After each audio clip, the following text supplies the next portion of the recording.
जय झूलेलाल। अॼु असां ठाहींदासीं हिकु रोल जेको ॾाढो टेस्टी ठहंदो आहे। अलॻि अलॻि शयुनि जो हिन में इस्तेमालु कयल आहे।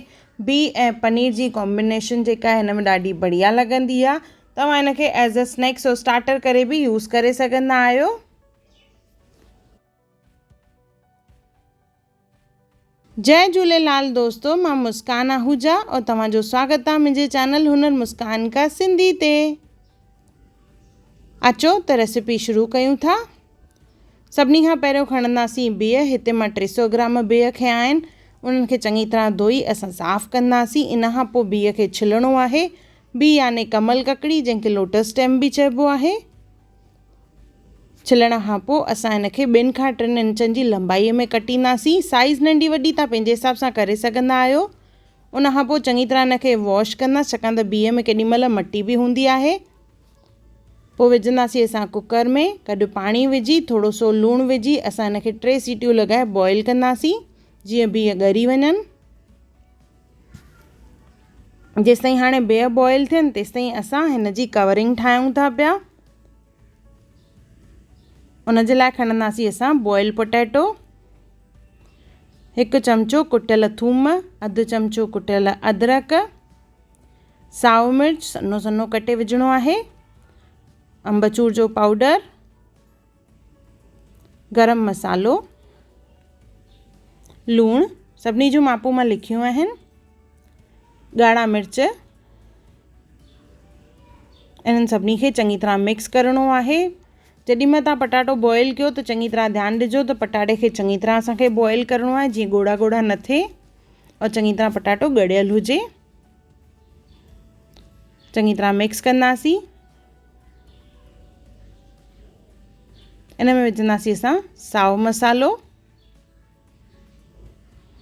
मसालो विझी वरी मिक्स कंदासीं चङी तरह। इहा असांजी फिलिंग तयार थी वई आहे हिकु लेयर जे लाइ। हाणे असांजा बीह बि बॉइल थी विया आहिनि।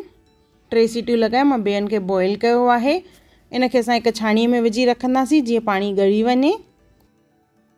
हाणे हिकु बाउल खणंदासीं, उन में विझंदासीं मैदो, 4 चमचा मैदो, 2 चमचा कॉर्नफ्लोर विझी करे असांखे हिकु पेस्ट ठाहिणी आहे जेका कवरिंग जे लाइ कमु ईंदी। त 4 चमचा मैदो विझंदासीं और 2 चमचा कॉर्नफ्लोर विझंदासीं। इन सां रोल्स जेके आहिनि काफ़ी क्रिस्प ठहंदा आहिनि। थोरो सो लूणु विझंदासीं और पाणी विझी करे हिन जी पेस्ट ठाहींदासीं। पाणी थोरो थोरो करे विझणो आहे, जीअं ॻोड़ा बिल्कुलु न थिए। बिल्कुलु हिकु लसी पेस्ट ठाहिणी आहे। ये पेस्ट असांजी तयार थी वई आहे। हाणे अचो त बीह खणूं था जेके असां बॉइल करे रखिया हुआसीं। उन्हनि खे असां 2 अधनि में कट कंदासीं। इन तरह ॾिसो लंबाईअ में कट करिणो आहे। जीअं बीह कटींदव तव्हां त जोड़ी जोड़ी असांखे गॾी रखणी आहे। सभु बीह मिक्स न करे छॾिणा आहिनि, न त काओ नंढो काओ वॾो थींदो। इन जे करे जीअं कटींदासीं तीअं जोड़ी जोड़ी गॾु गॾु रखंदा वेंदासीं। सभु बीह कटिजी विया आहिनि। हाणे अचो हिकिड़ी जोड़ी खणंदासीं बीह जी।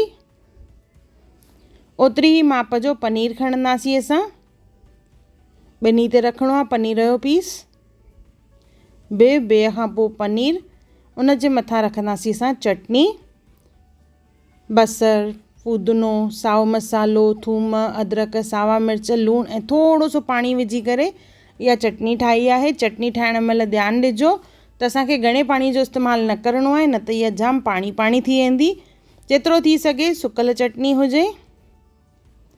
हाणे जेको असां पटाटो ठाहे रखियो होसीं उहो खणंदासीं। पहिरियों हथ ते लॻाईंदासीं थोरो सो तेल और इहो थोरो सो आलूअ जो जेको मिक्सचर ठाहियो आहे असां उहो खणंदासीं। चङी तरह फैलाईंदासीं हथ ते।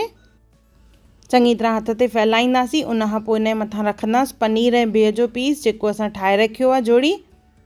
इन तरह असां सैंडविच इहो रखंदासीं अंदरि इन में और सॼे आलू सां ॿाहिरें लेयर खे कवर कंदासीं। ॿाहिरों लेयर जेको आहे सन्नो आलूअ जो लेयर हुअणु खपे, जाम मोटो नाहे करिणो। इहो असांजो हिकु रोल तयार थी वियो आहे। चङी तरह प्रेस कंदासीं। अहिड़े नमूने सभु रोल्स पहिरियों ठाहींदासीं। ये असांखे तरणा न आहिनि छाकाणि त इन में कुझु बि बेसण या ब्रेड जो इस्तेमालु कयलु कान्हे, त इहो बिल्कुलु चूरो चूरो थी वेंदो। इन जे लाइ असांखे पहिरियों करणी आहे ॿाहिरां हिकु कोटिंग, जंहिंमें असां मैदे ऐं कॉर्नफ्लोर जी पेस्ट जो इस्तेमालु कंदासीं, जेका असां ठाहे रखी हुई। और गॾु खणंदासीं सयूं, हिकु रोल खणंदासीं, उनखे विझंदासीं असां मैदे जी पेस्ट में।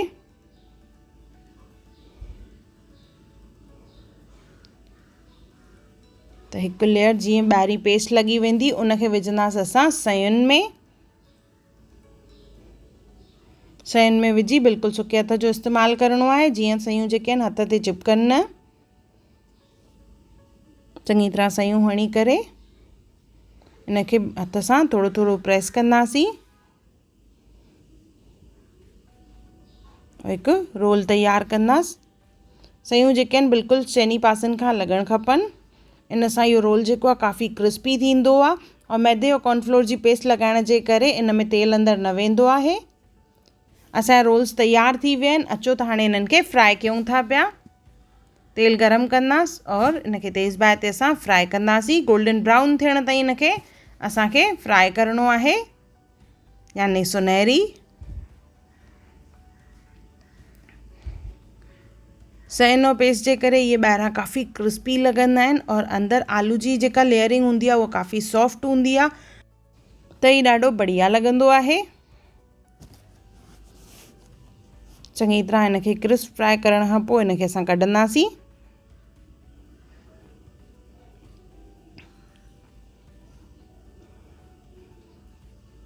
ॾिसो हीअ तयारु थी वियो आहे। इनखे कढी रखंदासीं असां हाणे।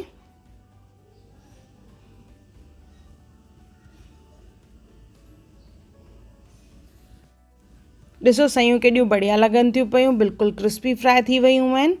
अहिड़े नमूने सभिनी रोल्स खे असां फ्राए कंदासीं। और रोल जेको आहे असांखे सॼो सर्व न आहे करिणो, उनखे असां ॿिनि अधनि में कट करे पोइ सर्व कंदासीं। 2 हाफ करण खां पोइ यानी 2 अधु करण खां पोइ इन में अंदरि जेके लेयर्स हूंदा, बीह पनीर चटनी सभु लेयर्स ॾिसणु ईंदा, जेके ॾाढा बढ़िया लॻंदा आहिनि ॾिसण में। और ये सर्व करण में बि ॾाढा सुठा लॻंदा आहिनि, सभिनी खे जाम पसंदि ईंदा।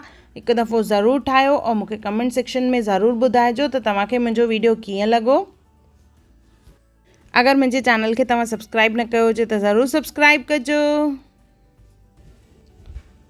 अगरि तव्हांखे मुंहिंजी वीडियो पसंदि आई हुजे त उनखे लाइक कजो, मुंहिंजे चैनल खे सब्सक्राइब कजो, इंस्टाग्राम ते ज़रूरु फॉलो कजो और मुंहिंजी वीडियो खे ज़रूरु शेयर कजो। और मुंहिंजो वीडियो ॾिसण लाइ धन्यवाद।